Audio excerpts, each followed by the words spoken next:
Hi, my name is Evan, and I used to think love was supposed to fix you. I met Lily when I was 26, a graphic designer working from a one-bedroom apartment that smelled like burnt coffee and stress.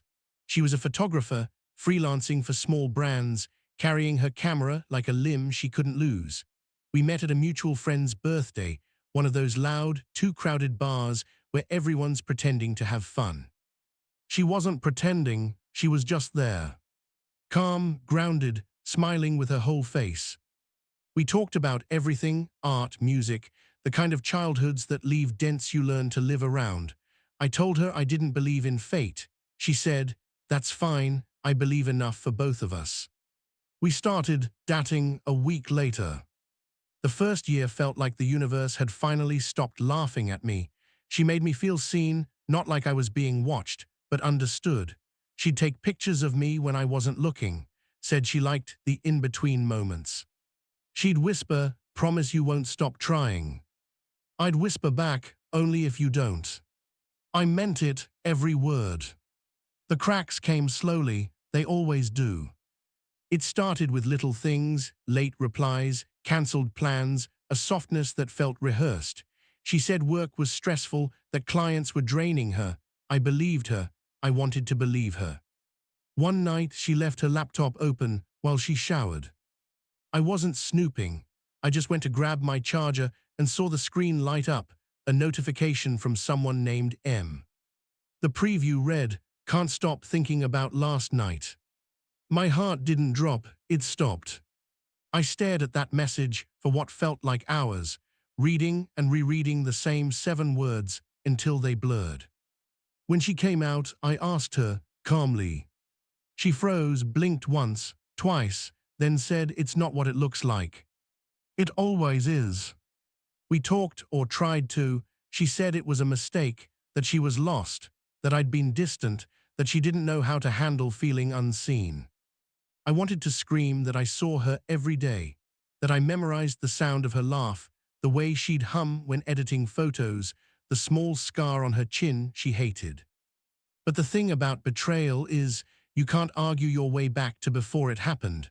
Once trust breaks, everything you build afterward is just decoration on ruins. I told her I needed space. She cried, said she'd wait. She didn't.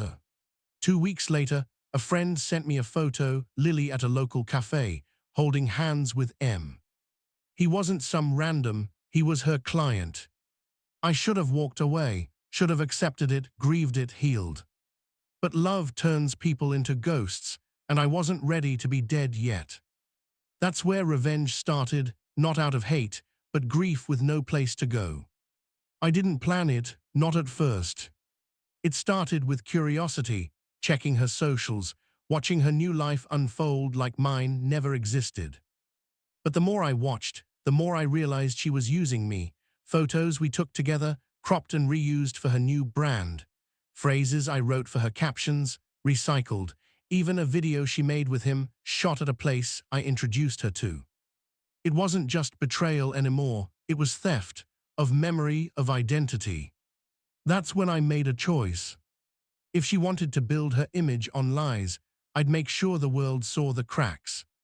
I still had her old hard drives, she'd left them at my place months ago, thousands of unedited photos, contracts, private client files. And messages, ones that painted a very different picture of the authentic artist she pretended to be. I told myself I was doing it for closure, for justice, for truth. But deep down, I knew the truth didn't matter. I just wanted her to hurt like I did. "Hi, my name is Evan," and I convinced myself I was seeking truth. That's how liars love to dress up their sins. I spent nights sorting through her drives like a detective with nothing left to lose. Raw folders marked with client names, behind-the-scenes shots, private messages with other creatives. There were notes about pricing, emails where she complained about clients, and screenshots of negotiations that painted her as insecure and calculating, nothing illegal, nothing criminal, but enough to contradict the persona she sold online, the woman who shot from the soul, who never sold out. People buy myths, brands survive on them. If someone's image is built on stolen moments, the collapse can be spectacular. I didn't want to humiliate her for the sake of cruelty. I wanted to puncture the sacred. And if I was honest, I wanted the public acknowledgement. You lied, you used me, you built a lie on our life. Step 1 felt small: reposts, anonymous accounts, a slow drip. I created burner profiles on platforms she used most. I started commenting, replying with questions that made her community look at her differently. Was this taken in-house? I remember this shot from a wedding in 2019. Nothing direct, just enough to seed doubt. Step 2 was surgical. I compiled a file, raw, unedited photos showing the less artful reality behind a few of her signature images, the ones she'd repurposed in sponsored posts for cosmetic brands. The raw shots showed obvious staging, heavy editing, even reused backgrounds. I knew a few micro-influencers who'd worked with her. I messaged them anonymously, asking if these shots were typical for her. A couple were curious. A couple replied with small caps of surprise. The trick is to get people talking. Humans are gossip machines. Feed them a rumor, and it spreads faster than you expect. Step 3 was the hardest, telling myself I wasn't the monster. I wrote long justifications in my notes app about authenticity and theft of memory and artistry. I'd read those sentences in the middle of the night and believed them for a beat before collapsing into guilt. Then I escalated. I sent some of the raw files to a freelance journalist who covered art world pretenders, not an exposé, I'm not that brilliant, but a tip. A hey, this account seems suspicious. The journalist, bless them, dug. They reached out for comment under neutral tone. Lily panicked. She replied in PR speak, I don't comment on process, I believe in editing as storytelling. Good lines, polished, practiced. But the seed was planted. When the first article dropped, a small piece in a local culture blog asking whether some rising photographers used too much staging, I felt a thrill I couldn't explain. I sat on the couch and watched my phone like a moth drawn to a flame. Comments multiplied. Some accused her of faking candid moments. Others defended her, saying editing is an art. She called me at 2 a.m., voice brittle, asking if I'd seen it. I felt my chest tighten on the call. I could hear the edges fray in her breath. I said, yes. I didn't say I'd fed the blog the files. I lied. I said, people have opinions. It was easier to watch the world wonder than to face her. That week, clients started asking for explanations. A brand paused a campaign. Contracts were delayed. Her calendar got remarkably thin. She came home and sat on the kitchen floor, head in her hands, and I watched from the doorway like a man studying a burning building from across the street. There's a moment when revenge feels like a heroic story in your head. You tell yourself you're righting a wrong. But the real moment, the quiet, single one, is when you realize your actions are not returning a thing you lost. They're creating a new loss everyone has to live with. She tried to make amends. She tried to apologize to me, to clients, to anyone who would listen. She posted a long-winded note about process, authenticity, and artistic freedom. Her followers parsed it. Some accepted her vulnerability, some smelt another PR move. The internet is a jury that never sleeps. Then came the night I saw the text from M pop up on her phone again while she lay sleeping. A late-night message, short and intimate. The very flame I'd sworn to extinguish was still burning somewhere. For a moment I felt vindicated. I'd exposed her lies, and she still hadn't stopped. But even that satisfaction dissolved into a slow, heavy nausea. The cruelty didn't touch her as much as it touched me. The next move was reckless and personal. I wanted to hurt the thing that had replaced me, the man. I wanted him to feel what I felt. I wanted the same rupture in him. Ryan's weak spot, as I'd learned over months of resenting him at work, was reputation. He needed to look solid, dependable, kind. He relied on professional facades. So I started mirroring my earlier tactic: small insinuations, email slips, messages to his professional circles suggesting he'd taken credit for others' work. I created a fake email from a former client claiming Ryan had delivered subpar results and asked for refunds. It got forwarded. HR noticed. The whiff of scandal is enough in certain worlds. Within a week, Ryan was put under review. He called me confessional and angry, but hushed, terrified not of losing me, but of losing his livelihood. I watched the two of them crumble in different kitchens, under different lights. Watching them was less celebratory than I expected. It felt like standing in a gallery of wreckage, each piece carefully curated, each image a testament to fragile human things breaking under pressure. But revenge, once started, feeds on escalation. It's an appetite with no satiation. I should have stopped. I didn't. The week after Ryan's suspension, the small art blog posted a follow-up with screenshots, private DMs, receipts, lines of text that suggested planned meetings, a pattern of behavior. Lily's sponsors pulled back. A brand dropped her. People who'd praised her just months ago drafted condescending statements about transparency. Her follower count, once a comfort, became a pile of witnesses. One rainy Tuesday, she came into the bedroom where I'd been writing spreadsheets of who to contact next and said, "Evan, please, stop, you're hurting people." Her voice was cracked, not from dramatic performance. It had become raw from worry and shame. I thought about the photo of them holding hands, the one that had started this, and the heat in my chest that had never cooled. Instead of answering, I left. I walked to the river and threw loose coins into the current, watching them sink. It felt ritualistic. I liked thinking my actions were ritualistic. It made me feel in control. But control is a mirage. It's a theater at which you seat yourself and clap for your own performance until the lights go out and you realize you've been applauding the wrong show. I didn't sleep that night. I planned the next steps with a cold clarity that scared me, leak the contract edits, whisper to one more journalist, expose the financial arrangements for the shoots. If she'd repackaged our life into a brand, I'd unpack it in public. And yet, through each move, I kept telling myself I was teaching her a lesson. The words meant nothing, but I said them enough to feel righteous. That's the thing about obsession. It rewrites your ethics with the grammar of hatreds. You start believing cruelty is a kind of justice when you are the one doling it out. The crescendo came quicker than I expected. A local station picked up the blog's thread. A reporter called late with a polite, cautious tone asking if she could interview me. I declined. I didn't want to be the spectacle, yet I felt a pull under my ribs like someone tugging on a wound. The reporter ran a piece with the headline, "When Image and Reality Diverge, a Photographer's Story." It didn't use names, but the community recognized the work. Brands cancelled. A gallery rescinded an offer. Sponsors requested proof of process.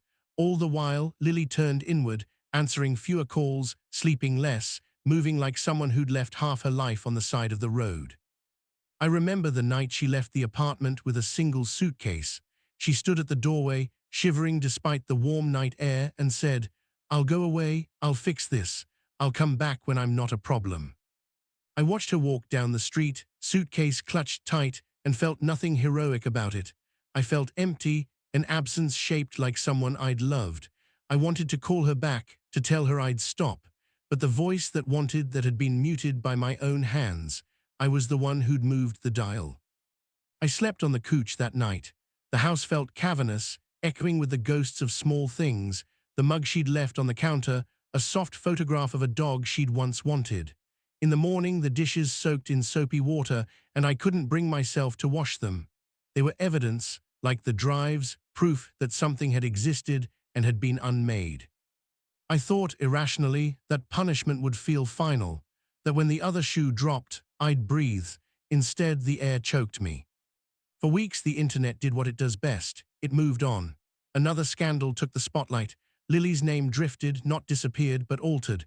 I'd get messages, anonymous, sometimes compassionate, sometimes cruel. "Saw what happened," they read. "She had it coming." The chorus comforted me like anesthesia. For a few days, I believed that the more people agreed with me, the less hollow my hands would feel. But one night, when the apartment had gone completely quiet, I scrolled through old photos and found one I couldn't place emotionally at first. It was a shot Lily had taken of me, candid, mid-laugh, sunlight on the windowsill. I remembered the day we'd been broke, but happy drinking cheap wine, and I'd said something dumb that made us both laugh. The photograph captured something whole. I wasn't proud of what I did. I had justified it, rationalized it, weaponized it, but I'd also erased a piece of ourselves. When she texted me weeks later from a number I didn't recognize, "I'm in the city, can we talk?" I almost ignored it. Instead, I replied, "No." I wanted to believe that cutting off the possibility of reconciliation would help me heal. What it did, instead, was harden me. That night I dreamed of ashes. I woke with my mouth tasting like metal. I was no longer the man who loved candid moments. I'd become a curator of ruin. The fallout came faster than I imagined.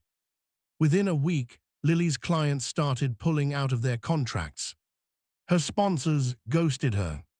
Her social media, once a curated stream of warm tones and morning light, turned into a war zone of comments, questions, accusations.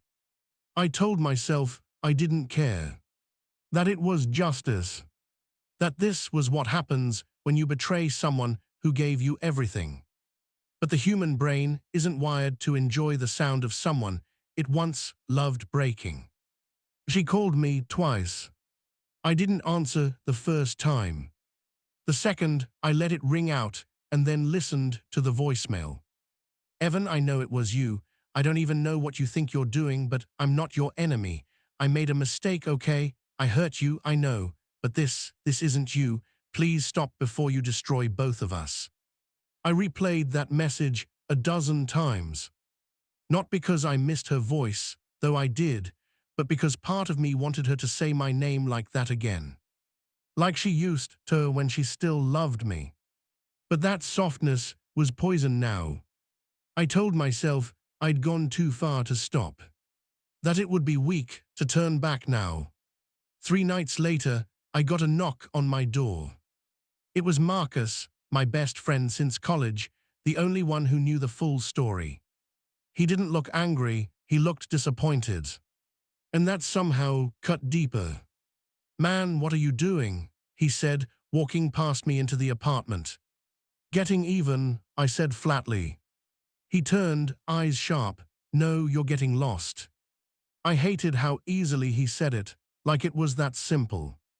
You weren't there, I snapped. You didn't see the messages, the photos. Yeah, and I didn't need to. You think you're punishing her? Look at you. He gestured around, dishes piled high, blackout curtains drawn, a bottle half empty on the counter. This isn't revenge, it's rot. I wanted to hit him, scream, anything to make him stop being right. He sighed, Evan, I'm saying this because I care. You loved her, man, but she's gone. Don't lose yourself trying to make her feel what you feel. I didn't respond. He left without another word. When the door clicked shut, I stood there in the silence, every heartbeat echoing like guilt. I wish I could say I stopped then, that I realized revenge doesn't fix what's broken. But grief has a way of disguising itself as purpose. And I wasn't ready to let go of the only purpose I had left. I started leaking more. Subtler things, a picture with the client she cheated with, time-stamped before she told me it was a one-time mistake. An anonymous tip to one of her sponsors about her unethical conduct. It worked too well. Within a month, she'd gone from minor influencer to online pariah. Her name trended once, not for her art, but for her scandal. And still, I didn't feel better. If anything, I felt worse.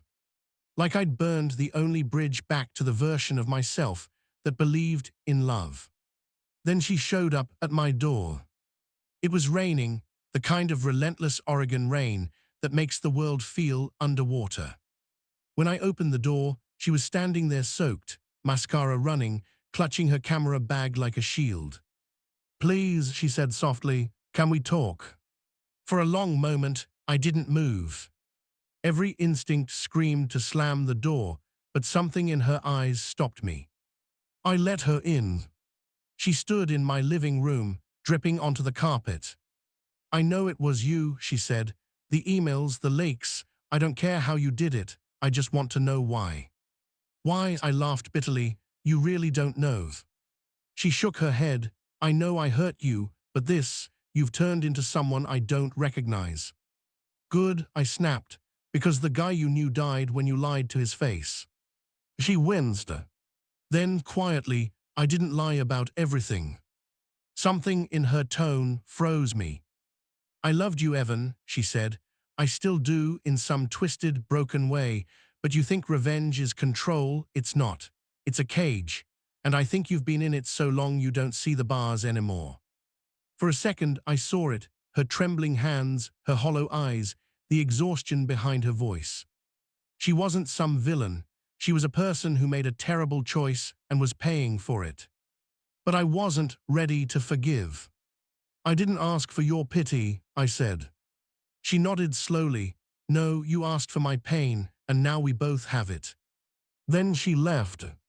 That night I sat alone in the dark, replaying every memory, every choice, every moment where I could have stopped and didn't. My phone buzzed, a message from Marcus. No words, just a link. It was an obituary. Lily's. The article said it was an accident, single-car crash, late at night, heavy rain. But the timing, the way she'd sounded when she left. No. My chest caved in. Everything I'd built to destroy her suddenly turned inward. I thought I'd won. But all I'd done was outlive the person I destroyed, and the person I used to be. The funeral was small. Her parents, a few friends, and silence thick enough to choke on. I stood in the back, half hidden behind a tree, because I didn't deserve to be seen. When they lowered her into the ground, I felt the world tilt, like gravity had stopped knowing what to do with me. I didn't cry. Not because I didn't want to, but because tears felt too clean for what I'd done. After everyone left, I stayed. The rain came down soft this time, almost gentle. I crouched next to the fresh dirt and whispered. I didn't mean for this. It sounded hollow, even to me. I went home and didn't leave for 3 days. The world outside kept moving, but mine stayed frozen somewhere between guilt and disbelief. Marcus came by on the 4th day. He didn't knock this time, just used the spare key I'd given him years ago. He stood in the doorway for a long moment before saying, She's gone, man. I know. No, you don't. You've been sitting here trying to convince yourself this is punishment, but it's not. It's consequence, and it's time to face it. I didn't answer. He sat across from me, voice softer now. You wanted her to feel the pain you did. Now you both do. Are you satisfied? That word, satisfied, cut deep. Because satisfaction was never what I was chasing. I wanted balance. I wanted the universe to make sense again. But instead, it felt like I'd broken something sacred. Weeks turned into months. I deleted my social media, quit my job, moved to a smaller apartment on the edge of town where no one knew my name. I told myself I was rebuilding, but it felt more like hiding. Every night I'd see her, not in dreams, in memories. Her hand reaching for mine across a table, the way she'd whisper my name like it was a secret. And then, the voicemail, her last real piece of life I had left. I hurt you, I know, but this isn't you. She'd been right. That wasn't me. It was everything I'd buried, anger, insecurity, grief, finally unchained. The thing about revenge is, it doesn't just destroy your enemy, it teaches you to love destruction. And when the target disappears, you turn it inward. One night I found her old hard drive again, the one I used to ruin her. I thought about throwing it away. Instead, I opened it. Thousands of photos, some raw, some edited, some I'd never seen before. Landscapes, portraits, candid street shots. And then, buried in one folder named Unsorted, there was a picture of me. Taken the day before she cheated. I was sitting on the couch, half asleep, her shadow falling across me. In the corner, she'd written a note. He doesn't know I love him yet. I stared at that for hours. Not because it excused what she did, it didn't. But because it reminded me that for a moment, before everything went wrong, there was something real. We had been real. And I'd turned that truth into ash. The next day, I took the hard drive and drove 3 hours to the coast, the place we went for our first anniversary. I sat on the sand as the sun set, the waves whispering against the rocks like they were trying to wash the world clean. I buried the drive in the sand, not as a tribute, as a confession. I forgive you, I said aloud, though I wasn't sure who I meant it for, her or me. Maybe both. Months passed. I started working again, small design gigs for local businesses, quiet and unremarkable. One morning, I got an email from an unknown sender. No text, just a photo. A picture of the coast. The same spot I buried the hard drive. There was no name attached, no explanation. Just a single word in the subject line. Peace. For the first time in a long time, I smiled. Maybe it was someone who found it. Maybe it was no one. Or maybe, somehow, it was her, one last echo sent across the static. Either way, I took it as a sign. If you're reading this, wondering if revenge will make you feel whole, it won't. It doesn't give you closure, it just carves out new places for grief to live. You think you're rewriting the story, but really, you're just adding more endings. Love doesn't disappear when it breaks, it lingers. In old voicemails, in unedited photos, in the way the air feels heavier when you think about what you lost. And maybe that's the real punishment, not that they moved on, but that you have to live with the memory of when you couldn't. So if you ever get the chance to choose between healing or hurting back, pick healing, even if it feels unfair, even if it hurts worse at first. Because revenge ends stories. But forgiveness, that's what lets you start over.